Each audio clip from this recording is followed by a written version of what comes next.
আমার কাছে আমার শাকচুরো থেকে আমার এক ভাই এলো। কোথায় গেলেন ভাই? শাকচুরো থেকে যিনি আমার কাছে এলেন, আমাদের সাংগঠনিক ভাবে যারা এসেছেন ওনারা গাড়ি নিয়ে আসছিল। ওনাদের সঙ্গে এখনই এমন একটা ঘটনা ঘটেছে যেখানে একটা অশান্তি সাম্প্রদায়িক দাঙ্গা সৃষ্টি করছিল। আমি প্রশাসনকে বলবো, আমরা আপনাদের কথা রেখেছি, আপনারা প্লিজ এমন কিছু খেয়াল রাখুন যেন এমন কোনো অশান্তি বাইরে বহিরাগতরা না করতে পারে। কেননা আমাদের একটা গাড়িকে দাঁড় করিয়ে তাদেরকে বিভিন্ন রকম উত্তেজিত স্লোগান দিয়ে তাদেরকে এমন কিছু করা হয়েছে যে তারা আমাকে এসে বলতে বাধ্য হয়েছে। আমরা বলবো এরকম বহু জায়গায় আমাদের গাড়ি আটকানো হয়েছে, অনেক সমস্যা তৈরি হচ্ছে, যে কারণে প্রশাসন আমাদের প্রচুর ভাবে সহযোগিতা করছে। প্রশাসন শক্ত হাতে, তারা চায় যে এই বাংলার সম্প্রীতি, বাংলার ভ্রাতৃত্ব নষ্ট হোক, এই আরএসএস বাহিনী চায় আজকে আমাদের বাংলায় সরকার প্রশাসন প্রশাসক তারা আমাদের সঙ্গে আছে, বার্তা দিয়েছে, একসঙ্গে লড়াই হবে বার্তা দিয়েছে। আমাদের বিধায়কও বলে গেলেন, আগামীকাল মুখ্যমন্ত্রী ডেকেছে, তিনি বলেছেন আমরা দাবি রেখেছি যে আপনার এই রাজ্যে যেন এই বিল লাগু না হয়।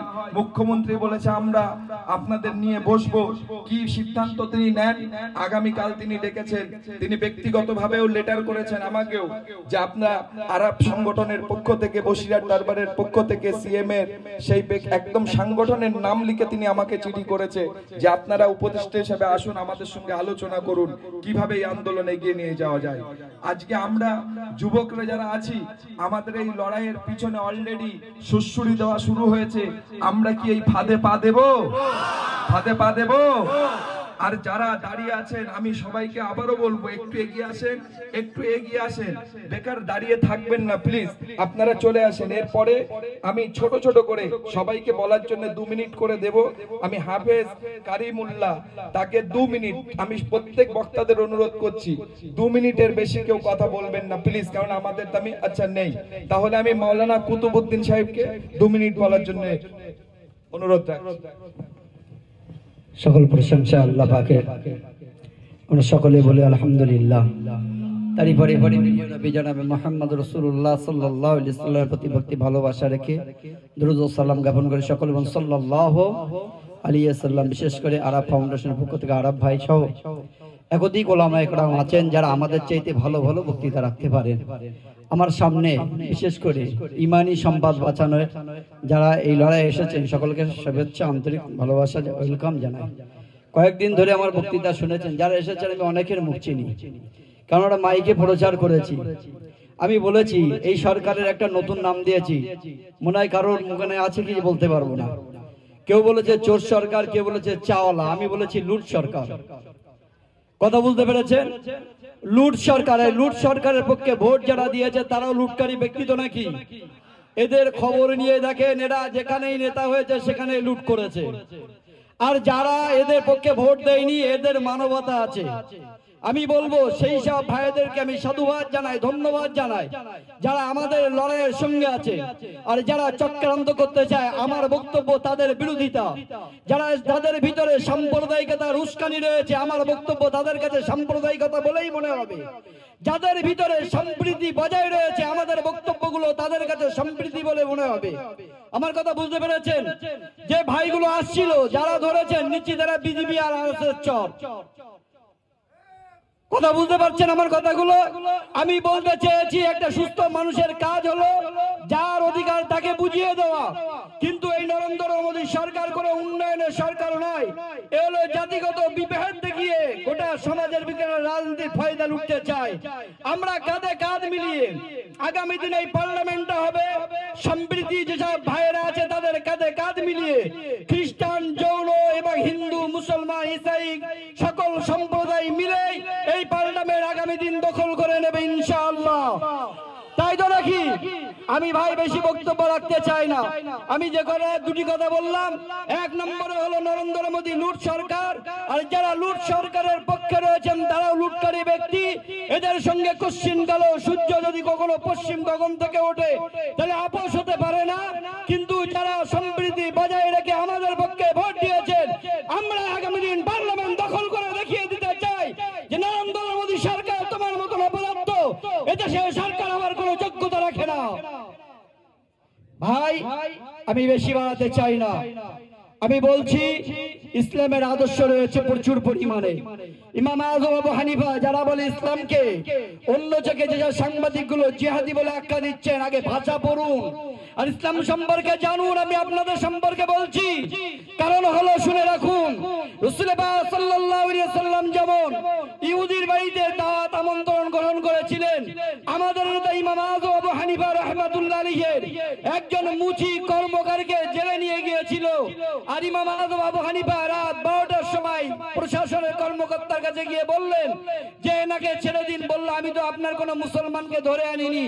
বলল, ইনি আমার প্রতিবেশী। এটা হলো ইসলামের আদর্শ। তাই বলবো, যারা সাংবাদিক ভাইয়েরা উল্টো পাল্টা ব্যাখ্যা করছেন, আপনাদের জবাব দেওয়ার মতো যদি ক্ষমতা থাকে আমাদের সামনে চেয়ারে বসুন, আপনাদের জবাব দিয়ে দেবো ইনশাআল্লাহ। ইসলাম শান্তির মানবতা নিয়ে লড়াই করে। আজকে নিশ্চিত ভাইজান বলেছেন আমাদের আন্দোলন ছিল পথে র্যালি, কিন্তু বারবার প্রশাসন জানিয়েছেন যে র্যালি করলে কিন্তু কুচক্রেরা ঢুকে পড়েছে, এখানে আপনাদের অশান্তিটাকে বাদিয়ে দেবে। আমরা কাল রাত পর্যন্ত ছিলাম। ভাইজান বলেছিল আমাদের জনগণকে যা বলবো তাই শুনবে। আমরা আন্দোলনটাকে আতুর ঘরে মেরে দিতে চাই না, আমরা দিল্লি পার্লামেন্ট কেড়ে নিতে চাই। তাই প্রশাসন আমাদের সঙ্গে সহমত দিয়ে আজকে আমরা এই জায়গাতে বসে আছি। এটা আপনার খুশি না বেজা? খুশি না বেজা ভাই? আমি আবারও বলছি, সঙ্গে থাকুন।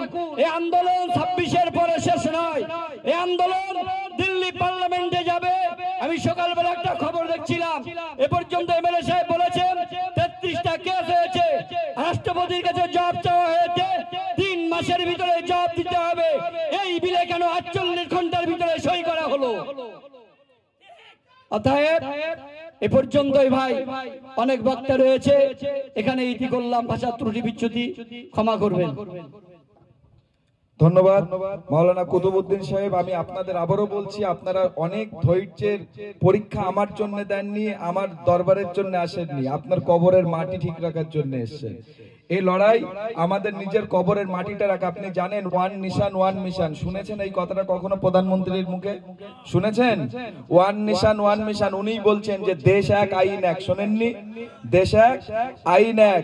আরএসএস এর চক্রান্ত বলছে ভারতবর্ষে দেশ এক আইন এক বলে মুসলমান মরলে আগেই কবরের মাটিটা কেড়ে আদানি আম্বানিকে বিক্রি করো, খেলার মাঠ করো, এরপরে মুসলমানদের মরলে পোড়াতে হবে। দেশের আইন এক, সবাই এক, হিন্দু রাষ্ট্র হবে। এটা হচ্ছে এই আরএসএস বিজেপির চক্রান্ত। তো আমরা সেই কবরের মাটি বাঁচাতে আজকে এখানে এসেছি। আমরা সকলে একের পর এক আমার বক্তাদের ছোট ছোট করে দেব, কিন্তু একসঙ্গে একটু স্লোগান দেন তো, নারায়ে তাকবীর। এই যারা আছেন দেখি সব একসঙ্গে মিলে একটু গলা ছেড়ে আমরা একসঙ্গে একত্রিত হইতো, দেখি একটু স্লোগান দেন, নারায়ে তাকবীর। আমাদের সংগ্রাম, আমাদের সংগ্রাম, লড়াই লড়াই লড়াই চাই, লড়াই লড়াই লড়াই চাই। দেশ জুড়ে আওয়াজ তোলো, দেশ জুড়ে আওয়াজ তোলো। হিন্দু মুসলিম দিচ্ছে ডাক, হিন্দু মুসলিম দিচ্ছে ডাক, আরাব ফাউন্ডেশন দিচ্ছে ডাক, আরাব ফাউন্ডেশন দিচ্ছে ডাক। দেশের মাটি দেশের ভাই, জাতির আগে কিছুই নাই। দেশের মাটি দেশের ভাই, জাতির আগে কিছুই নাই। ধন্যবাদ। আমি খুব ছোট করে 2 মিনিটের জন্য কথা বলার জন্য মাওলানা শফিক শাহজিকে অনুরোধ করছি। আসসালামু আলাইকুম, নাহমাদুহু ওয়া নুসাল্লি আলা রাসূলিল কারীম, আম্মা বাদ। উপস্থিত আজকের এই মঞ্চের আমাদের সর্বজন শ্রদ্ধেয়